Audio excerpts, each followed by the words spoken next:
박건희 성도입니다. 역대상 14장. 두로왕 히람이 다윗에게 사신들과 백향목과 석수와 옥수를 보내 그의 궁전을 건축하게 하였더라. 다윗이 여호와께서 자기를 이스라엘 왕으로 삼으신 줄을 깨달았으니 이는 그의 백성 이스라엘을 위하여 그의 나라가 높이 들림을 받았음을 알미였더라. 다윗이 예루살렘에서 또 아내들을 맞아 다윗이 다시 아들들과 딸들을 낳았으니 예루살렘에서 낳은 아들들의 이름은 삼무아와 소박과 나단과 솔로몬과 이팔과 엘리수아와 엘벨렉과 노가와 네벡과 야비아와 엘리사마와 브엘야다와 엘리벨렛이었더라. 다윗이 기름 부음을 받아 온 이스라엘의 왕이 되었다함을 블레셋 사람들이 듣고 모든 블레셋 사람들이 다윗을 찾으러 올라오매 다윗이 듣고 대항하러 나갔으나 블레셋 사람들이 이미 이르러 르바임 골짜기로 쳐들어온지라. 다윗이 하나님께 물어 이르되 내가 블레셋 사람들을 치러 올라가리이까 주께서 그들을 내 손에 넘기시겠나이까 하니 여호와께서 그에게 이르시되 올라가라 내가 그들을 내 손에 넘기리라 하신지라. 이에 무리가 바알 브라심으로 올라갔더니 다윗이 거기서 그들을 치고 다윗이 이르되 하나님이 물을 쪼갠같이 내 손으로 내 대적을 흩으셨다 하므로 그곳 이름을 바알 브라심이라 부르니라. 블레셋 사람들이 그들의 우상을 그곳에 버렸으므로 다윗이 명령하여 불에 사르니라. 블레셋 사람들이 다시 골짜기를 침범한지라. 다윗이 또 하나님께 묻자온데 하나님이 이르시되 마주 올라가지 말고 그들 뒤로 돌아 뽕나무 숲을 맞은편에서 그들을 기습하되 뽕나무 꼭대기에서 걸음 걷는 소리가 들리거든 곧 나가서 싸우라. 너보다 하나님이 앞서 나아가서 블레셋 사람들의 군대를 치리라 하신지라. 이에 다윗이 하나님의 명령대로 행하여 블레셋 사람들의 군대를 쳐서 기브온에서부터 게셀까지 이르렀더니 다윗의 명성이 온 세상에 퍼졌고 여호와께서 모든 이방 민족으로 그를 두려워하게 하셨더라. 아멘. 하늘에 계신 우리 아버지여, 이름이 거룩히 여김을 받으시오며 나라가 임하옵시며 뜻이 하늘에서 이룬 것 같이 땅에서도 이루어지이다. 오늘날 우리에게 일용할 양식을 주옵시고 우리가 우리에게 죄 지은 자를 사하여 준 것 같이 우리 죄를 사하여 주옵시고 우리를 시험에 들게 하지 마옵시고 다만 악에서 구하옵소서. 대개 나라와 권세와 영광이 아버지께 영원히 싸움나이다. 아멘.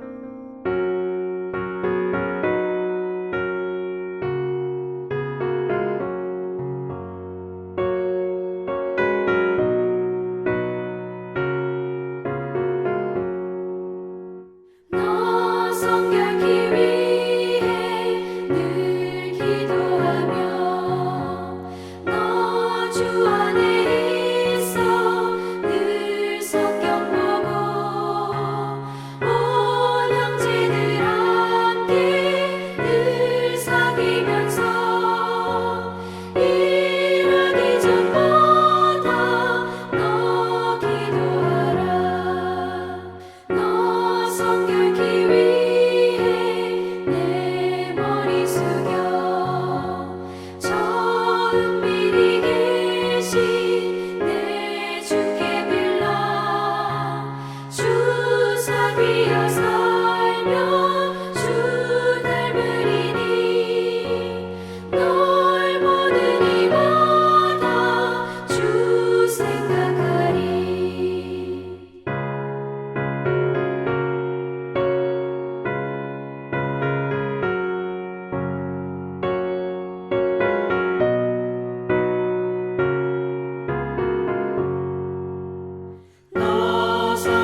오늘 우리에게 주신 하나님의 말씀은 사무엘상 23장 15절에서 18절 말씀입니다. 다윗이 사울이 자기의 생명을 빼앗으려고 나온 것을 보았으므로 그가 집 광야 수풀에 숨었더니 사울의 아들 요나단이 일어나 수풀에 들어가서 다윗에게 이르러 그에게 하나님을 힘있게 의지하게 하였는데 곧 요나단이 그에게 이르기를 두려워하지 말라. 내 아버지 사울의 손이 내게 미치지 못할 것이요 너는 이스라엘의 왕이 되고 나는 내 다음이 될 것을 내 아버지 사울도 안다 하니라. 두 사람이 여호와 앞에서 언약하고 다윗은 수풀에 머물고 요나단은 자기 집으로 돌아가니라. 아멘.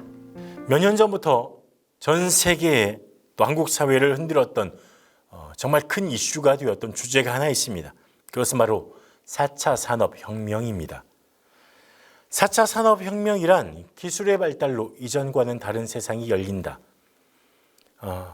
인간과 기계의 연결, 그리고 기계와 기계 간의 연결, 이전보다는 더 밀도가 깊은 연결을 통해서 사람 간의 연결, 기계와의 연결을 통해서 다른 산업의 발전들이 이루어질 것이라고 전망하고 있는 것입니다. 사람들은 불안해졌습니다. 왜냐하면 지금까지 사람이 해오던 많은 일들을 기계가 대체할 것이라는 그런 전망 때문이었습니다. 청소를 하는 일, 물건을 나르는 일, 무엇인가 만들어내는 일, 그런 일들을 대신할 거라는 것이죠. 얼마 전 TV를 보다가 배우 윤여정 선생님이 나오는 그런 프로그램이 있었습니다. 이 프로그램은 미국 아카데미 영화 시상식에 가서 수상자가 아닌 이전에 수상자로 참여했죠. 시상자가 될 상을 주는 사람이 되는 그런 상황을 이렇게 찍는 그런 과정, 이 여정의 과정을 담은 프로그램이었습니다. 그런데 보다 보니까 신기한 것을 거기서 봤습니다. 배달 로봇이 있는 것입니다. 이 배우와 스텝이 커피를 주문했는데 하도 안 오는 것이었습니다. 그래서 나가서 봤더니 사람이 배달을 온 것이 아니라 로봇이, 바퀴를 단 로봇이 이 배달을 하는 것이었습니다. 인증을 해서 뚜껑을 열자 커피가 나왔습니다. 사람을 피해가고 공사장을 피해가면서 이렇게 배달 온 이 로봇. 물론 커피가 좀 이리저리 흔들려서 좀 쏟아진 것도 있었습니다. 이렇게 4차 산업혁명이 우리의 삶에 가까이 다가와 있습니다. 이 4차 산업혁명의 또 다른 특징 중에 하나는 초연결 사회라는 것입니다. 모든 것들이 연결되는, 거리와 상관없이, 시간과 상관없이 모든 것들이, 사람과 사람이 연결되고 사물과 연결되고 그런 모든 것들, 그것을 초연결이라고 합니다. 이제는 너무 우리에게 익숙해진 이 온라인 회의 플랫폼, 줌이라는 것도 있고 우리가 만나는 카카오나 네이버나 여러 가지 것들이 실시간으로 서로 거리와 상관없이 회의를 할 수 있게 됩니다. 얼마 전에 제 박사 논문을 도와주었던 교수님 논문에 인터뷰가 필요하다고 해서 미국 버지니아에 있는 교수님하고 1대1로 화상을 했습니다. 화상 통화, 또 이 리서치에 제가 응하기도 했습니다. 이 인터뷰를 이렇게 미국에 있는 분과 실시간으로 한다는 것, 이전에는 참 어려운 일이었죠. 그런데 지금은 너무너무 손쉽게 됐습니다. 이렇게 누구나 쉽게 만날 수 있는 사회에 살고 있지만 누구도 제대로 만나지 못하는 사회에 살고 있지 않은가, 이런 질문도 하게 됩니다. 사람과 사람이 너무 쉽게 연결되는 시대가 되었지만 오히려 누군가에게 내 마음을 깊이 나누고 이야기할 수는 없는 시대, 오히려 그것이 조금 더 어려워지는 시대가 된 것 같습니다. 이전보다 훨씬 더 많은 사람과 연결될 수 있지만 더 깊은 관계로 나아가는 것이 오히려 어려워진, 여러 사람을 알고 있다고 할지라도 더 깊이 있는 얘기를 나누기가 어려워진 시대가 아닌가 생각됩니다. 특히 코로나를 지나면서 관계적인 한계 때문에 깊은 우울증에 빠진 사람들이 참 많이 있습니다. 지난 6월 7일에 한 신문을 보니 이런 기사가 실렸습니다. 경기도 하남시에 수십 년간 홀로 살고 있는 가명입니다. 72세 이수남 씨. 지난 2년 3개월의 코로나 기간을 무기징역 독방살이라고 표현했습니다. 밖에 나가지도 못하고 사람도 만나지 못하고 대화도 하지 못하는 채 세평되는 새방에 틀어박혀 있어야 되는 상황. 그래서 이렇게 인터뷰를 했습니다. 시간이 안 가. 가만히 있으면 잡념이 계속 들어와 머리가 돌아버려. 너라도 짓거려라 하고 TV를 틀고 우두커니 앉아있어. 몇 날 몇 주 말을 안 하니까 진짜 혀가 꼬여 말하는 법을 까먹어. 그럼 머리라도 굴려야 할 거 아니야. 혀 안 꼬이려고 숫자 안 잊어버리려고 매일 혼자 화투를 쳐. 이렇게 말했습니다. 코로나19의 고위험군인 이 어르신들의 우울증이 크게 늘어났습니다. 어르신들만 그런가요? 그렇지 않습니다. 이 코로나19 국민 정신건강 실태조사가 2020년부터 시작해서 연구를 계속 해오고 있습니다. 최근 실시한 3월 조사 결과에 우울 위험군은 18.5%로 이전보다는 감소 추세였지만 코로나 이전에 2019년 3.2%에 비하면 6배가 높은 수치입니다. 낮아졌는데도 6배나 이전보다 높다는 거죠. 연령별로는 30대가 26.7%, 40대가 20.4%, 20대가 18.6%로 우울증을 가지고 있다는 이런 퍼센테이지가 나왔습니다. 성별로는 여성이 20.3 그리고 남성이 16.7 이렇게 나왔습니다. 젊은 사람들도 20대, 30대, 40대들도 20%가 넘게 또는 그에 가깝게 우울증의 증상을 앓고 있다는 거죠. 사람들은 점점 깊은 외로움에 빠져들고 있습니다. 괴로운 상황들이 더 나아질 것 같지 않은 그런 것도 문제죠. 그러면 우리는 어떻게 해야 할까요? 어떻게 이 상황을 대해야 할까요? 이것은 나의 문제이기도 하지만 또 내 가족의 문제, 내 친구의 문제, 내 이웃의 문제이기도 합니다. 이런 어려움을 겪을 때 필요한 것 무엇일까요? 바로 위로입니다. 늦은 밤에 설교를 준비하고 있던 알렌 워커 목사님에게 전화 한 통이 걸려왔습니다. 큰 빚을 지게 되어서 절망에 빠진 청년 로이 브라운의 전화였습니다. 목사님은 자신의 앞날을 걱정하며 괴로워하는 그의 이야기를 듣고 위로와 조언을 건넸습니다. 하지만 이 로이 브라운은 끝내 가스가 가득 찬 방에서 자신의 목숨을 끊었습니다. 이 사건으로 인해서 알렌 워커 목사님은 큰 충격에 빠졌습니다. 그리고 우리 주변 수많은 사람들이 힘든 시간을 겪고 있고 또 누군가에게 도움이 필요하다 이런 생각을 하게 됐습니다. 또 이 같은 일이 반복되지 않기 위해서 도움이 필요할 때 언제든지 도움을 요청할 수 있는 창구가 무엇인가 고민을 하기 시작했습니다. 그러던 중에 어느 날 또 새벽 2시에 한 여성의 전화가 걸려옵니다. 울먹이는 목소리로 도움을 요청했고 알렌 워커 목사님은 로이 브라운과의 마지막 통화를 생각하면서 이 여인의 전화를 받아서 이야기를 했습니다. 이 여성은 한 번도 만난 적이 없는 알렌 워커 목사님에게 1시간 반 넘게 자신의 힘든 마음을 털어놓았습니다. 그리고 단순한 고민 상담이 아닌 한 생명을 살릴 수 있는 전화라고 생각해서 최선을 다해서 목사님은 상담을 했습니다. 다음 날 이 여인이 찾아왔습니다. 그리고 자신의 이야기를 깊이 경청해 주고 들어주고 공감해 준 일에 대해서 너무너무 고마워했습니다. 이 일을 통해서 알렌 워커 목사님은 전화로 많은 사람들이 살아갈 힘과 용기를 줄 수 있다 이런 생각이 확신이 들었습니다. 그래서 전화 상담 사업을 구상을 하기 시작했습니다. 그리고 자신이 심무하고 있는 교회에 제안을 했습니다. 물론 많은 사람들이 반대했습니다. 이게 어떻게 가능하겠냐? 사람들이 전화를 어떻게 받을 수 있냐? 그게 어떻게 이 시간 24시간 동안 가능하냐? 하지만 적극적으로 설득했고 끈질기게 설득을 해서 결국은 이 사업을 시작하게 됐고 많은 사람들에게 알리기 시작했습니다.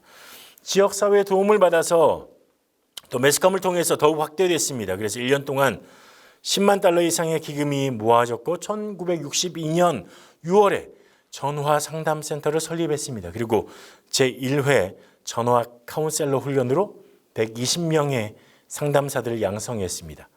하루 4교대로 운영된 전화 상담, 호주의 또 다른 도시를 넘어서 호주를 넘어 또 세계로 각국으로 이 일이 전해지고 확장되게 됐습니다. 이것이 바로 생명의 전화의 시작점이었습니다. 이사야 40장 1절에 말합니다. 너희 하나님이 이르시되 너희는 위로하라 내 백성을 위로하라. 우리의 소명 중에 하나는 좌절에 있는 사람에게, 낙심에 있는 사람에게 위로를 전하는 것입니다. 하나님이 성령으로 직접 위로하시겠지 이렇게 생각할 수도 있습니다. 맞기도 하고 틀리기도 합니다. 위로의 영인 성령께서 그 심령을 만지시지만 하나님은 우리를 위로의 도구로 사용하기 원하십니다. 고린도후서 7장 6절에 보면 그러나 낙심한 자들을 위로하시는 하나님이 디도가 옴으로 우리를 위로하셨으니, 디도가 옴으로 우리를 위로하셨다. 바울의 고백입니다. 바울은 디도를 통해서 위로를 받았습니다. 고린도후서 7장 5절에 보니까 이렇게 말합니다. 우리 육체가 편하지 못하였고 사방으로 환난을 당하여 밖으로는 다툼이요 안으로는 두려움이었노라. 무슨 말입니까? 육체가 편하지 못했다. 육체적으로 힘든 상황을 겪고 있었다. 그리고 환난을 당하고 있는 상황이었고 밖으로도 다툼이 일어나고 있었습니다. 이 바울을 향해서 복음을 전하는 이들을 향하여 다툼이 있었습니다. 그리고 안에서는 두려움이 가득 차 있는 상황이었습니다. 그런데 그런 상황에서, 낙심되는 상황에서 디도가 옴으로 하나님의 위로를 받았다는 것입니다. 디도가 하나님의 위로를 전달했다는 것입니다. 오늘 본문에도 이런 장면, 위로의 장면이 나옵니다. 사울의 아들, 그러니까 다윗을 죽이려고 쫓아다니는 왕의 아들, 왕자, 왕위 계승자가 숨어있던 다윗을 찾아옵니다. 왕자 요나단입니다. 어떻게 다윗이 숨어있는 장소를 알았는지 몰라도 다윗이 알려주었는지 모르죠. 하지만 아버지인 사울에게 말하지 않고 찾아왔습니다. 정치적 판단으로 보건대 다윗은 요나단의 정적입니다. 왜냐하면 사울 왕을 이어서 다음 왕이 될 사람이 요나단이었기 때문입니다. 하지만 하나님께서는 새로운 왕으로 다윗을 세우시고 기름 부으심으로 확증했습니다. 다윗이 존재한다면 요나단은 왕이 될 수 없습니다. 자신의 당연한 자리를 다윗이 빼앗아갑니다. 사울도 자신의 왕위를 빼앗기지 않으려고 다윗을 죽이려고 하는 것이죠. 정치적으로는 그렇습니다. 하지만 요나단은 정치적인 이 위치, 자신의 자리가 중요한 사람이 아니었습니다. 요나단은 사람, 친구, 이것이 더 중요했습니다. 그래서 숨어있던 다윗을 찾아갔습니다. 그리고 죽음의 손을 피해 있는, 날마다 죽음의 위협을 견뎌야 하는 다윗을 위로합니다. 요나단이 다윗에게 이르러 이렇게 이야기합니다. 그에게 하나님을 힘있게 의지하게 하였는데, 이렇게 표현되어 있는데 우리말 성경의 번역으로 보면 이렇습니다. 요나단이 호레스로 다윗을 찾아와서 하나님 안에서 힘을 얻을 수 있도록 격려해 주었습니다. 이렇게 번역하고 있습니다. 요나단은 다윗을 위로하고 격려했습니다. 위로는 어떻게 해야 할까요? 첫 번째, 위로는 찾아가서 하는 것입니다. 요나단은 다윗을 찾아갔습니다. 사울의 눈을 피해 숨어 있어야 하는 다윗이니 사울이 발견하지 못할 만한 장소에 있는 것은 당연했습니다. 요나단은 그런 다윗을 찾아갔습니다. 그냥 멀리서 안전하게 성에서 그냥 다윗이 잘 됐으면 좋겠거니 이렇게 그런 마음만 가지고 있었던 것이 아닙니다. 위로는 실제로 찾아가는 것이죠. 멀리서 그냥 마음만 가지고 있는 것이 위로가 아닙니다. 직접 찾아가서 얼굴을 마주 대하고 하나님이 함께 하실 거라고, 하나님이 지켜주실 거라고 힘을 내라고 말해주는 것이 위로죠. 멀리서 그러겠거니 하는 게 위로가 아닙니다. 혹시 지금 위로가 필요한 사람이 생각나신다면 찾아가시기 바랍니다. 찾아가서 위로해 주어야 합니다. 둘째로 위로는 비밀을 유지해 주는 것, 그 비밀까지 품어주는 것을 의미합니다. 요나단은 아버지 사울의 눈을 피해 있는 다윗을 찾아갔습니다. 다윗이 어디에 있는지 알았음에도 알리지 않았습니다. 오히려 숨겼습니다. 힘든 사람에게는 상황적인 어려움, 감정적인 어려움이 있기 마련입니다. 그리고 이야기를 나누다 보면 여러 상황들, 감정들이 막 쏟아져 나옵니다. 그때 그것을 찾아간 우리는, 위로하는 사람은 마음에 잘 품어낼 수 있는 그릇, 그런 큰 그릇을 가지고 있어야 합니다. 위로한다고 찾아가서 그 상황에 대해서 듣고 감정에 대해서 듣고 이렇더라라고 다른 사람들에게 이야기하고 다닌다면 그것은 위로가 아닙니다. 위로는 그 사람의 상황과 마음을 품어내는 것, 그 사람의 마음을 이해하고 기도해주고 붙들어주고 도와주는 것이 위로죠. 세 번째 위로는, 진실된 위로는 하나님의 위로를 전하는 것입니다. 사도행전 9장 31절에 이렇게 말합니다. 그리하여 온 유대와 갈릴리와 사마리아 교회가 평안하고 든든히 서가고 주를 경외함과 성령의 위로를 진행하여 수가 더 많아지니라. 하나님이 복음이 전해지고 이와 함께 성령의 위로도 함께 전해졌습니다. 소망이 없는 사람들에게, 소망이 없는 백성들에게 복음, 성령의 위로가 함께 전해졌던 것입니다. 다윗이 하나님 안에서 힘을 얻을 수 있도록 요나단도 하나님의 마음을 성령 안에서 위로했을 것입니다. 이것이 전해져야 합니다. 우리의 위로가 아니라 성령의 위로가 전해지도록 해야 합니다. 넷째, 위로는 하나님의 뜻, 미래와 희망을 전달하는 것입니다. 그냥 막연한 잘 될 거야가 아니죠. 17절에 요나단이 말합니다. 이르기를 두려워하지 말라. 내 아버지 사울의 손이 내게 미치지 못할 것이요. 하나님의 보호에 대해서 얘기하죠. 그리고 너는 이스라엘 왕이 되고 나는 내 다음에 될 것을 내 아버지 사울도 한다. 네가 먼저 다윗이 왕이 될 거야. 나는 그 다음에 왕이 되겠지. 하나님께서 너를 왕으로 세우셨어. 요나단은 다윗에게 미래의 이야기를 해줍니다. 지금의 도망자 신세, 죽음이 앞에 놓여있는 신세이지만 또 온 나라가 찾는 중범죄자이지만 하나님이 너를 왕으로 세우셨고 내가 왕이 될 거야. 내 아버지도 알아. 이렇게 이야기하고 있는 것입니다. 요나단이 현재가 아닌 하나님께서 계획하신 미래에 대해서 이야기를 하고 있는 것입니다. 예레미야 29장 11절에도 말하죠. 여호와의 말씀이니라 너희를 향한 나의 생각을 내가 아나니 평안이요 재앙이 아니니라 너희에게 미래와 희망을 주는 것이니라. 바벨론 포로 상황에 있는 이 상황에서 이스라엘 백성에게 예레미야도 미래와 희망의 이야기를 해주는 것이죠. 고통의 상황이 지나갈 것이다. 하나님이 준비해 주신 이 고통이 지나가는 때가 올 것이다. 너에게 하나님께서 주시는 것은 미래와 희망이니 평안이 걱정하고 두려워하지 말라. 하나님의 위로를 전하고 있습니다. 하나님은 여러분을 요나단처럼 사용하기 원하십니다. 위로의 사람으로 사용하기 원하십니다. 하나님의 위로를 전하며 낙심된 사람을 일으키며 하나님의 부르심을 이루는 위로의 사람, 하나님의 위로를 전하는 아름다운 사람 되기를 간절히 축복합니다. 기도하겠습니다.